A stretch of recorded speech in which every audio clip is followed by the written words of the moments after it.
गीतांजलि जी लखनऊ से। गुरुदेव के चरणों में कोटि कोटि नमन। महाराज जी, लोक व्यवहार में पूर्णतः दैन्य कैसे रहा जाए, ये बुद्धि बहुत विक्षेप करती है। कौन? हाँ, ये बुद्धि तभी तक विक्षेप करेगी जब तक आपकी रहेगी। आप जैसे अपने को स्त्री माने हुए हैं, शरीर माने हुए हैं, और जब तक आप अपनी बुद्धि अपने को स्त्री भाव में, शरीर भाव में लगाए तो विक्षेप ही देती रहेगी। और जब ये बुद्धि श्री कृष्ण चरणों में, प्रियाजू के चरणों में लग जाएगी और आप अपने को प्रियालाल का मानेंगे, प्रियालाल को अपना मानेंगे, उसी दिन हर विपत्ति, हर विक्षेप, हर निंदा, हर अपमान, हर तिरस्कार आपके हृदय में मोद पैदा करेगा, आनंद पैदा करेगा। ये बात सबकी समझ में नहीं आएगी। कोई किसी की निंदा करे उसे मोद होगा, आनंद होगा? नहीं होगा, वो जलेगा। कौन जलेगा? जिसने इस निंदा के पात्र शरीर को मैं माना है वो जलेगा, और जिसने प्रभु को अपना मान लिया वो आनंदित होगा। ये बुद्धि जब तक प्रभु को नहीं समर्पित होती तभी तक ये विपरीत दशाएं लाती रहती है, विचलित करती रहती है, तभी तक इसमें कुमति रहती है। और जिस दिन ये प्रभु को समर्पित हो जाती है तो ये सुमति हंसिनी हो जाती है। ये प्रभु के गुणगण रूपी मोती को चुगती रहती है, बहुत प्रफुल्लित रहती है। हमारी बुद्धि अभी सही पूछो तो प्रभु को समर्पित ना होने के कारण ये ऐसी परिस्थितियां लाती है, ऐसी विचलित होती है।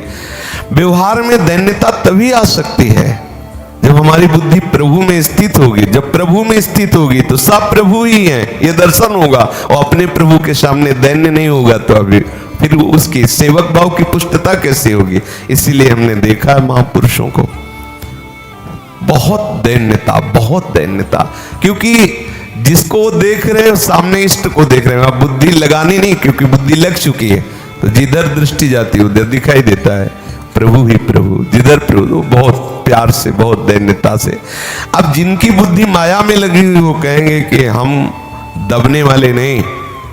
वो जो प्राकृतिक दशा में बुद्धि स्थित है वो हमारी बात नहीं समझेगा, हमें उसकी बात समझ में नहीं आएगी। आप प्राकृतिक धरा की बातों को अपनी बुद्धि में बैठा लेंगे तो बात होगी।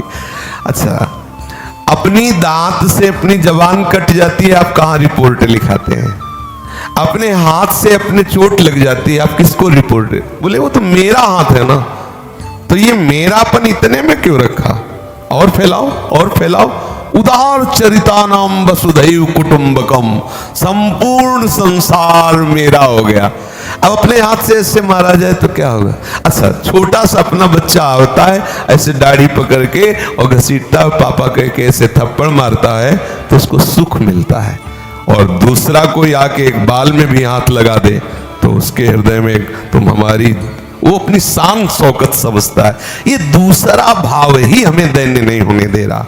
अगर सब में अपने इष्ट का भाव देखने लगे तो दैन्यता आ जाए। उमा जे राम चरण रत विकट काम मद को, निज प्रभु में देखहि जगत के ही सन करहि विरोध। सो अनन्य गति जाके असमति न टरई हनुमंत, मैं सेवक सचराचर रूप स्वामी भगवंत। हमारे इष्ट, हमारे प्राणाधार प्रभु सब रूपों में है। जब ये हम देख रहे हैं तो दैन्यता, और जो दैन्य है उसे प्रभु बहुत प्यार करते हैं, हर रूपों में आके प्यार करते हैं। पर इसके लिए हमें चाहिए खूब नाम जप करें, रसिकों का संग करें, धर्म पूर्वक चले, जो भी कर्म बने वो सब प्रभु की प्रसन्नता के लिए समर्पित करें तो हमारी बुद्धि भी समर्पित हो जाएगी। जिस दिन बुद्धि समर्पित हुई तो उस दिन पहचान है, सब जगह प्रभु दिखाई देंगे। प्रभु कह रहे मय्येव मन आधत्स्व मयि बुद्धिम निवेशय, तो निवसिष्यसि मय्येव अतूर्ध्वम न संशया। यदि तूने मेरे में बुद्धि समर्पित कर दी, मन समर्पित कर दिया तो तू मेरे में निवास करेगा। मेरे में निवास का मतलब क्या है? युवाम पश्यति सर्वत्र सर्वम च मयि पश्यति तस्याहम न प्रणश्यामि सच में न प्रणश्यति। वो सर्वत्र मुझको देखता है, सबको मेरे में देखता है, मेरे को सब में देखता है। महाआनंद, दूसरा कोई है ही नहीं तो किसके सामने अभिमान करें? वही इष्ट, मेरा प्यारा। समझ नहीं सकी? जब तक ये भाव नहीं आएगा कि सब मेरे इष्ट हैं, तब तक वास्तविक दैन्यता नहीं आएगी। बाहर से दैन्यता का नाटक करा, अगर अंदर से दैन्यता है तो दूसरे के द्वारा किए हुए अपमान में वो समझता मैं इसी योग्य हूं, मैं इसी, उसे रोना आता है मैं इसी योग्य हूं। प्यारे अब तो कृपा कर दो। देखो सब कह रहे हैं प्यारे अब तो कर, वो मैं कितना पतित हूं। देखो अभी तक तो कोई गवाही नहीं था, प्रमाण हो गया। ये सब लोग कह रहे हैं कि ये पतित है, नीच है। प्रभु आप पतित पावन हो। हे उत्तम श्लोक, हे पूर्ण श्लोक, हे अच्युत, अपनी महिमा में आप प्रतिष्ठित हैं और संतों ने आपको कहा है पतित पावन। देखो सब कह रहे हैं नीच है, पतित है, अब मुझे स्वीकार कर लो। वो अंदर से वो वहां नहीं जाएगा कि हे नाथ करुणा करो इसका नाश हो जाए क्योंकि इसने मुझे कहा है ऐसा, ऐसा नहीं कहेगा। वो ये कहेगा नाथ देखो ये मुझे बोले ना पतित, अब आप पतित पावन बनो। प्रभु आपको पतित पावन जो नाम दिया गया उसे सार्थक करो, मुझे स्वीकार कर। उस ये दैन्यता वो प्रभु की तरफ बहेगा। किसी भी स्थिति में किसी भी व्यक्ति वस्तु स्थान के प्रभाव से प्रभावित होकर संग दोष से युक्त होकर के उसमें विकृति नहीं आएगी, उसकी भावना प्रभु की तरफ बढ़ती चली जाएगी।